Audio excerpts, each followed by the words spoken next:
رسول اللہ صلی اللہ علیہ وسلم، میں نے اپنے کانوں سے اپنے نبی صلی اللہ علیہ وسلم سے سنا. کیا سنا؟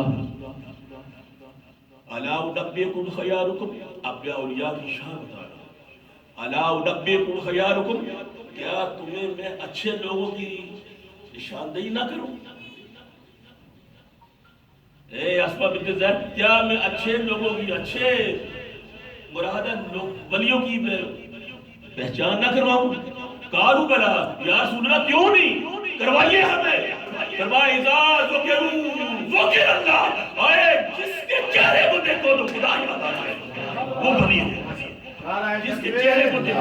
نعرہ رسالت، نعرہ رسالت، نعرہ حیدری، نعرہ حیدری، نعرہ غوثیہ. ولی وہ ہے، نعرہ غوثیہ.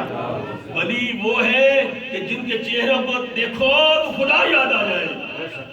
اب آگے حضرت عباس رضی اللہ تعالیٰ سے پوچھا گیا. حضرت عباس کہتے ہیں قالا، حضرت عباس رضی اللہ تعالیٰ قیلا یا رسول اللہ صلی اللہ علیہ وسلم، رسول اللہ صلی اللہ علیہ وسلم پوچھا گیا، رسول اللہ صلی اللہ علیہ وسلم سے پوچھا گیا. قیلا پوچھا گیا، کیا پوچھا گیا؟ پوچھا گیا یا رسول اللہ صلی اللہ علیہ وسلم ایو جلساء الخیر، یا رسول اللہ ہمارے جلساء، اچھے جلساء، جلیس، بیٹھنے والے کون ہیں؟ ایو کون ہیں؟ ہمارے جو لوگ بیٹھتے ہیں، ہمارے اچھے بیٹھنے والے لوگ کون ہیں؟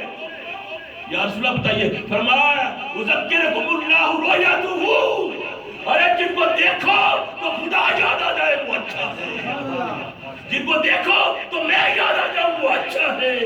جن کو دیکھو تو خدا کی خدا یاد آ جائے وہ اچھا ہے. پھر فرمایا وزادہ فی علمکم منطقہ، اور جب تم گفتگو کرو، جو گفتگو کرے اس کی بات دل پر لگے، دل پر اثر کرے، تمہارے علم میں اضافہ کرے، وہ افضل ہے، وہ جلیس افضل ہے. فرمایا پھر تیسری دفعہ آپ نے فرمایا وَذَكَرَكُمُ بِالْآخِرَ عَمَلُهُ، اور اس کے عمل کو دیکھو، اس کا عمل دیکھو، اس عمل سے اس کی آخرت یاد آ جائے.